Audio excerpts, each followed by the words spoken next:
What's up, everybody? Tyson Roush, Let's Talk Jets. Hope everybody had a great week. Happy Friday. I apologize I haven't been doing content the last couple of days. My schedule has been ridiculous.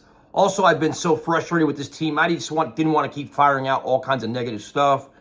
But after watching the press conferences the last 2 days with Zach Wilson and Hackett and Saleh, I had to say something, man. It's just, for some reason, it seems like the media narrative surrounding the Jets is changing, where everybody changed from this team is terrible, changes need to be made, to, you know what, it isn't really that bad.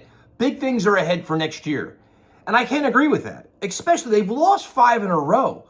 And how many games are they going to win the rest of the year? Maybe 2? Like, if this team loses 10 in a row, everybody's going to be completely cool with, you know what, they fell apart last year, they fell apart this year, next year is the year. You guys are overreacting too much as Jet fans. Case in point.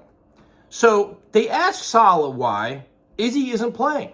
Because you know what? It's a lost season. Get the kid on the field, right? The answer was, or I think it was Hackett. They said that, you know what? He's struggling in protection. That's why they can't get him on the field. He's got a long way to go. First and foremost, we saw that in the preseason. We saw that early on in the season. And then what are you doing as a coach? Do you not get coached up? How many weeks does it take to understand the basics of this offense? Is it that complex that a young player can't play in it? No wonder Zach's struggling, or anybody else. Like, at some point, you streamline things. How is it that every other team in the NFL can deal with adversity and have young players contribute, but the Jets, it's like a monumental project? How is that even possible? Furthermore, you released Michael Carter, and when you said it, it's because you wanted Izzy to play. So what'd you release Michael Carter for? To shake up the locker room? Right? Then now the other story is this with Zach Wilson, that this 2-week break was great for him, and now you're going to see a whole new Zach. A Zach with a chip on his shoulder. A Zach that's going to just let it rip it and sit back and just have fun. Shouldn't that have been the case 6-7 weeks ago? What was accomplished during the bye week? You're literally watching your quarterback struggle week in and week out, and you're not making any changes or saying, you know what, kid, let it rip. You're killing us. We can't score points. The offense is so conservative. We can see it. You saw it with Zach. You saw it with Tim Boyle. It's a 15-yard offense where quarterbacks are scared to throw the ball downfield. According to everybody in all 22, there's guys open, the quarterbacks aren't taking the shot. When you see your season falling apart, you tell Zach then, not when you've lost 5 in a row and everything's over. That's ridiculous.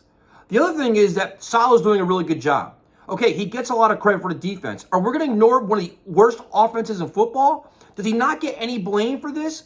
As a CEO of the team, when you see your offense struggling, you get involved hands-on. You literally saw Belichick last night talking to the offensive line, talking to Zappy. You ever see Saleh doing that? What is he doing on game day to help change it? What does he do on halftime to help fix this? So you have terrible penalties. You have all these problems with offense.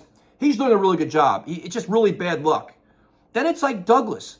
They're saying, oh, you know what? Douglas put this team in position that going into the season, they were a top 5 or top 6 team in the NFL, which is fine.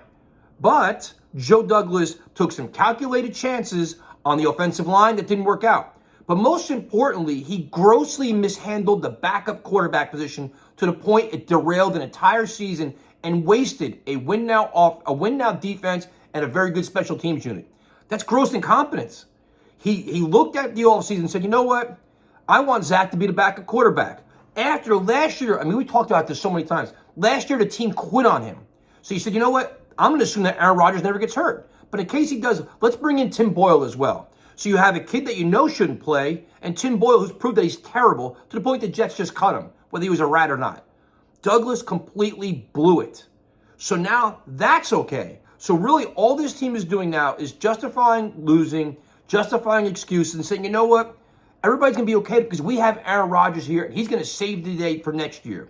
I think that's ridiculous. The Jets don't have a culture. They don't have an identity. All they have is Aaron Rodgers on a fucking practice field trying to sell tickets.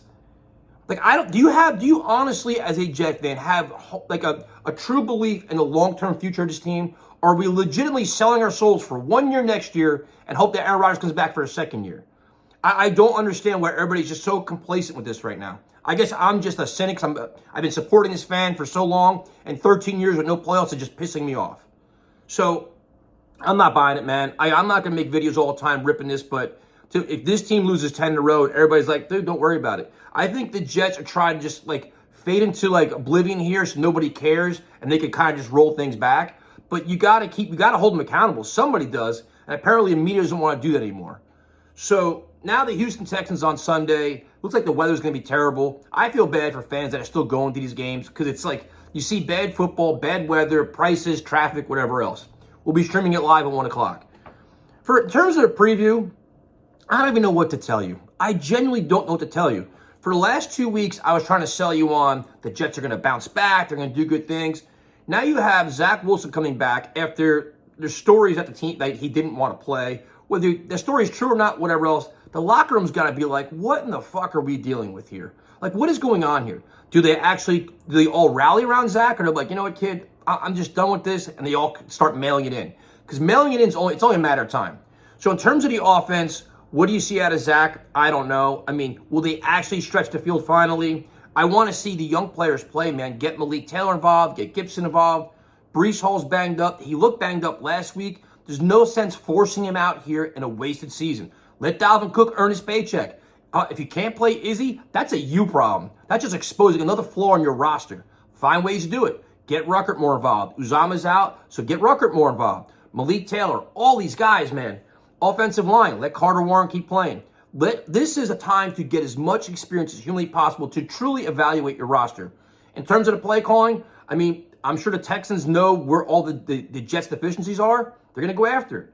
In terms of our defense, I mean, the Texans are without Tank Dell, which is huge, but you expect the same thing out of them. They'll probably give up, 10 to 14 to 17 points, and they're going to keep you in the game to the fourth quarter. I mean, C.J. Stroud's playing incredible, but it always comes down to the same thing. Can the offense score points? And my answer is I have absolutely no idea. I have no idea. I have no idea what to expect, and I half-heartedly care.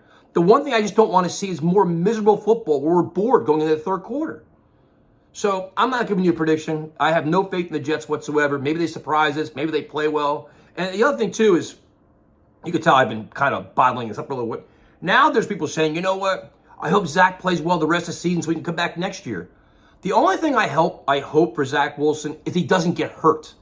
Get him through the rest of the season healthy so you can either trade him or release him. Like, I don't want him here next year, dude. Maybe I'm just that guy, but he has no value here. We've seen enough. He needs to change the scenery. I'm sure these rumors about him being reluctant was probably his agent, like, you know what, kid, stay healthy so we can get you out of here. We know you need to leave. But, I mean, I'm not, like, if Zach plays well, it doesn't mean anything about next year to me. He's shown me enough that he went from being a terrible quarterback to a mediocre backup quarterback. That doesn't scream to me, you know what, let's bring him back next year to see what else could happen.